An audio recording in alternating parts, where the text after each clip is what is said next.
Welcome to my channel. Today we'll start a very important chapter of class 9, that is Newton's law of gravitation. So to understand this, see, मैंने क्या किया, एक ball को पकड़ा हुआ है. अब जब तक मैं इस बॉल को पकड़ा हुआ हूँ तब तक ये बॉल हवा में रहेगा, लेकिन जैसे ही मैं इसे छोड़ दूँ तो क्या होगा, बॉल नीचे मूव हो जाएगा. तो ये जादू हुआ कैसे, इसे हवा में रहना चाहिए. अब यू माइट बी थिंकिंग कि सर कैसी बहकी बात कर रहे, लेकिन न्यूटन फर्स्ट लॉ क्या बोलता है, एक ऑब्जेक्ट अगर रेस्ट में है तो रेस्ट में ही रहेगा, और मोशन में है तो मोशन में ही रहेगा जब तक उसमें कोई फोर्स ना लगाया जाए. ये बॉल टेबल में पड़ा है, मैं बोलूँगा बॉल आ जा, तो आएगा क्या मेरे पास, नहीं. वैसे ही ये बॉल हवा में है, जैसे इसको मैं छोड़ूंगा ये नीचे आ जाता है. तो इसको हवा में रहना चाहिए क्योंकि ये रेस्ट में था इनिशियली. ये नीचे आया, इसका साफ सीधा की मतलब है कि इसमें किसी ने फोर्स लगाया. तो कौन है वो जिसने इसमें फोर्स लगाया, तो डेट इज, उसी फोर्स का नाम है ग्रेविटेशन. अब एक कॉमन मिसकंसेप्शन है, ग्रेविटी सबको पता है. न्यूटन ने बैठा हुआ था झाड़ के नीचे एंड एप्पल गिरा उसके ऊपर, इसीलिए ग्रेविटी डिस्कवर हुई. बट क्या ग्रेविटी सिर्फ इतनी है और कोई भी चीज को नीचे खींच रही है, वही फोर्स ग्रेविटी है? क्या ये सही है? Let's see. देखो, अपने को पता है कि ग्रेविटी मतलब और नीचे फोर्स लगा रहा है ऑब्जेक्ट के ऊपर. अब न्यूटन ने ही ग्रेविटेशन दिया था, न्यूटन ने थर्ड लॉ दिया था. न्यूटन थर्ड लॉ क्या बोलता है, for every action there is equal and opposite reaction. तो अर्थ ने इस बॉल के ऊपर फोर्स लगाया, से बॉल नीचे मूव हुआ. तो ये अर्थ का एक्शन था बॉल के ऊपर. लेकिन अब तुम एक आदमी को झापा लगाओगे, तुमने एक्शन किया, तो आदमी क्या चुप बैठेगा? वो आदमी भी तुमको एक झापा लगाएगा. That is the reaction. So for every action there is an equal and opposite reaction. Newton ने ये कहा, और न्यूटन ने ये भी कहा कि अर्थ ने इसमें नीचे फोर्स लगाया, तो अर्थ इसमें फोर्स लगा रही है, तो बॉल क्या चुप बैठेगी? बॉल भी अर्थ के ऊपर फोर्स लगाएगी, तो बॉल नीचे मूव करती अर्थ के फोर्स के कारण. लेकिन अर्थ बॉल के फोर्स ऊपर मूव नहीं करती, थोड़ा थोड़ा मूव कर ले, पूरा मूव ना करे तो कम से कम आधा. बॉल नीचे जा रही है तो आधा रास्ता अर्थ ऊपर मूव हो जाए, लेकिन ऐसा होता है? नहीं होता. तो ये सारे क्वेश्चंस का answer will find out in today's video. So let's start with the first law of this chapter, that is Newton's law of gravitation. Newton's law of gravitation क्या बोलता है, every body in the universe attracts every other body with a force which is directly proportional to product of their masses and inversely proportional to square of distance between them. इसका मतलब दो object, कोई भी दो object, अपन ये सोच सकते हैं कि अर्थ ही ग्रेविटी लगाती है, ग्रेविटेशनल फोर्स लगाती है ऑब्जेक्ट्स के ऊपर, लेकिन ऐसा सही नहीं है. कोई भी दो ऑब्जेक्ट एक दूसरे को अट्रैक्ट करते हैं, और वो फोर्स किसके ऊपर डिपेंड करता है? It depends on the force depends on product of their masses. Say ball का मासेस m1 एंड m2 है, so F is proportional to m1 into m2 and inversely proportional to square of distance between them. Say दो balls का मास m1 m2 है और इनके बीच का distance r है, तो force F is proportional to m1 into m2 upon r square. Now if I remove this proportionality and change this into equality, I get a constant. That constant is g here. So the force to gravity is F equal to g m1 m2 upon r square.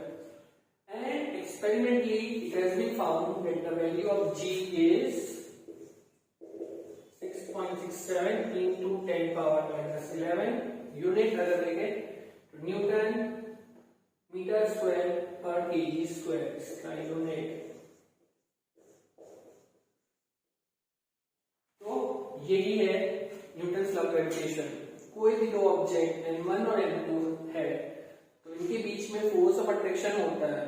ये force depend करता है इनके product के masses के ऊपर, इनके मास के product के ऊपर। जितना ज्यादा मास उतना ज्यादा फोर्स, और इनवर्सली प्रोपोर्शनल टू डिस्टेंस। बहुत सीधी सी बात है। से दिस इज मैग्नेट, अगर ये मैग्नेट है और ये आयरन नहीं है तो आयरन और मैग्नेट के बीच में फोर्स होता है। लेकिन अगर ये दूर दूर है तो कोई फोर्स नहीं लगेगा। जैसे magnetic force depends on distance, distance ज्यादा फोर्स कम, वैसे ही gravitational force also depends on distance. It is inversely proportional to square of distance. Distance जितना ज्यादा फोर्स उतना कम। तो what we get here is we get F equal to G m1 m2 upon r square. Right, अब ये क्या इतना ही है, अपन ने पढ़ लिया कि F equal to G m1 m2 upon r square होता है। मतलब मेरे पास दो बॉल्स है, इनका मास m1 और m2 है, इनके बीच का डिस्टेंस r है, तो इनके बीच में कुछ फोर्स लग रहा है। मतलब ये दो बॉल्स अभी एक दूसरे के ऊपर फोर्स एक्सर्ट कर रही है। बट अगर फोर्स होता है तो साथ में क्या होना चाहिए, एक्सेलरेशन होना चाहिए। बिकॉज न्यूटन सेकंड लॉ क्या बोलता है, F is equal to m into a। अगर मैं इस बॉल के ऊपर फोर्स लगाऊंगा तो इसमें क्या होगा, एक्सेलरेशन होगा। तो सिमिलरली ये दो बॉल्स अपने ऊपर क्या लगा रही है, एक दूसरे के ऊपर फोर्स लगा रही है, तो इनके मूव तो कर नहीं रही। तो क्या है फिर, या तो ये लॉ गलत है या तो ये लॉ गलत है।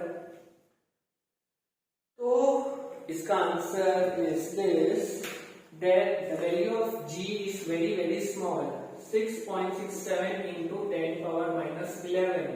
मतलब रफली अगर से समझने के लिए मान लेते हैं बॉल का मास 1 kg है और इनके बीच का डिस्टेंस 1 मीटर है।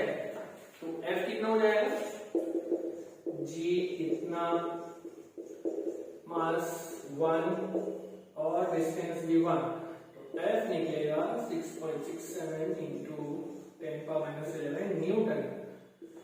तो इतना कम फोर्स, कितना कम, 6.67 माइनस 11 है, मतलब 10 नीचे और इसके आगे 1 2 3 4 5 6 7 8 9 10 11 zeros। इतना कम फोर्स लग रहा है इन दोनों बॉल्स के बीच में। मतलब ये ऐसे ही है कि मैं फोर्स लगा के इस दीवार को मूव कर रहा हूं, तो क्या ये दीवार मूव होगी, नहीं होगी, क्योंकि मेरा फोर्स बहुत कम है और दीवार का वेट बहुत ज्यादा। राइट, सो सिमिलरली ये फोर्स तब कम आएगा जब m1 m2 बहुत ही ज्यादा हो। जैसे कि अर्थ का मास, सन का मास, मून का mass. We all know that planets revolve around the sun. Why? Because of gravity of the sun.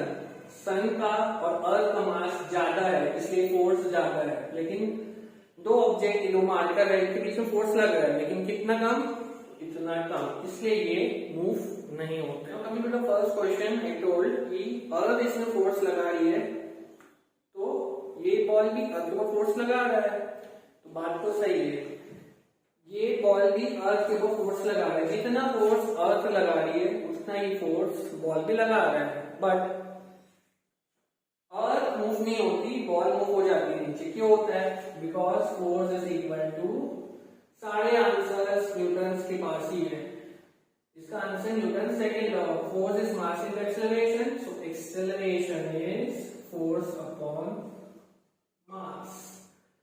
मतलब acceleration is inversely proportional to mass. अगर एक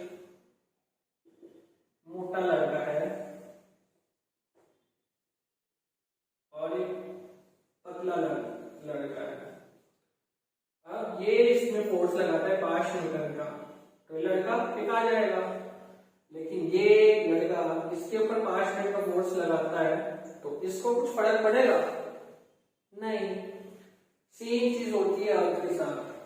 अगर ये बॉल को मैं नीचे फेंकूं, बॉल को मैं ड्रॉप कर दूं, तो अर्थ इसमें फोर्स लगा रही है, उतना ही फोर्स बॉल भी अर्थ के ऊपर लगाती है।